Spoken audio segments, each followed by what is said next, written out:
ಇನ್ನು ಸಂಸದ Prajwal Revanna pen drive ಪುರಾಣಕ್ಕೆ ಸಂಬಂಧಪಟ್ಟಂತೆ ಗೃಹ ಸಚಿವ ಪರಮೇಶ್ವರ್ ಅವರು ಕೂಡ ಪ್ರತಿಕ್ರಿಯೆ ಕೊಟ್ಟಿದ್ದಾರೆ.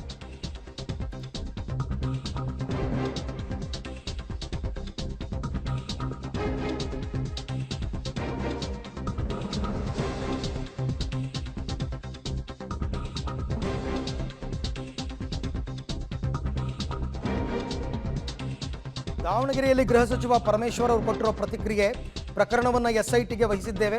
ವಿದೇಶಕ್ಕೆ ಓಡಿ ಹೋದ ಪ್ರಜ್ವಲ್ ಅವರ ಫ್ಲೈಟ್ ಟಿಕೆಟ್ ಅನ್ನು ಸೀಸ್ ಮಾಡಲಾಗಿದೆ. ಫಾರಂ 41ರಲ್ಲಿ ನೋಟಿಸ್ ಅನ್ನು ನೀಡಲಾಗಿದೆ. 24 ಗಂಟೆಯ ಒಳಗೆ ತನಿಖೆಗೆ ಹಾಜರಾಗಬೇಕು. ವಿಚಾರಣೆಗೆ ಬರದೇ ಇದ್ರೆ ಬಂಧಿಸಬೇಕೋ ಬೇಡವೋ ಅಂತ ಎಸ್ಐಟಿ ತೀರ್ಮಾನಿಸುತ್ತೆ. ತಪ್ಪಿತಸ್ಥರನ್ನ ಯಾವುದೇ ಕಾರಣಕ್ಕೂ ನಾವು ರಕ್ಷಣೆ ಮಾಡಲ್ಲ, ಮುಲಾಜಿಲ್ಲದೆ ಕ್ರಮ ಕೈಗೊಳ್ತೀವಿ ಅಂತ ಗೃಹ ಸಚಿವರ ಹೇಳಿಕೆ. ಪ್ರಜ್ವಲ್ ರೇವಣ್ಣ ಅವರು ಒಬ್ಬ ಸಂಸದರಾಗಿದ್ದಂಥವರು ಮತ್ತು ಅವರ ತಂದೆ ರೇವಣ್ಣ ಅವರ ಮೇಲೆ ಕಂಪ್ಲೇಂಟ್ ಬಂದಿದೆ.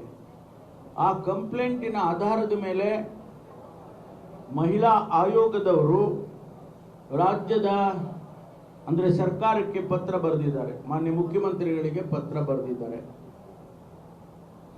ನಮ್ಮ ಡೈರೆಕ್ಟರ್ ಜನರಲ್ ಆಫ್ ಪೊಲೀಸ್ ಅವರಿಗೆ ಪತ್ರ ಬರೆದಿದ್ದಾರೆ. ಅದನ್ನ ಆಧಾರವಾಗಿಟ್ಕೊಂಡು ಇಂಥದ್ದು ಒಂದು ಘಟನೆ ನಮ್ಮ ರಾಜ್ಯದಲ್ಲಿ ನಡೆದಿದೆಯಲ್ಲ ಅಂತ ಹೇಳಿ ನಮಗೆಲ್ಲರಿಗೂ ಕೂಡ ಆಶ್ಚರ್ಯ ಆಗುವಂಥ ರೀತಿಯಲ್ಲಿ ಇದಕ್ಕೆ ತನಿಖೆ ಆಗಬೇಕು ಅಂತ ಹೇಳಿ ತತ್ಕ್ಷಣ ಸ್ಪೆಷಲ್ ಇನ್ವೆಸ್ಟಿಗೇಷನ್ ಟೀಮನ್ನು ಮಾಡಿದ್ದೇವೆ. CIDಯಲ್ಲಿ ಒಂದು SIT ಮಾಡಿ ತಕ್ಷಣ ಅವರು ನಮ್ಮ BK ಸಿಂಗ್ ಅವರ ನೇತೃತ್ವದಲ್ಲಿ ಇಬ್ಬರು ಮಹಿಳಾ SP ಅವರನ್ನು ಕೂಡ ಅದರಲ್ಲಿ ಸದಸ್ಯರಿದ್ದಾರೆ. ಅವರ ನೇತೃತ್ವದಲ್ಲಿ ಈಗಾಗಲೇ ತನಿಖೆ ನಡೀತಾ ಇದೆ. ಸತ್ಯಾಸತ್ಯತೆ ಹೊರಗೆ ಬರೋ ತನಕ ನಾವು ಯಾರು ಕೂಡ ಅದಕ್ಕೆ ಹೀಗಂತೆ ಹಾಗಂತೆ ಅಂತ ಹೇಳಿ ಮಾತನಾಡೋದು ಅಷ್ಟು ಸರಿ ಕಾಣಿಸೋದಿಲ್ಲ.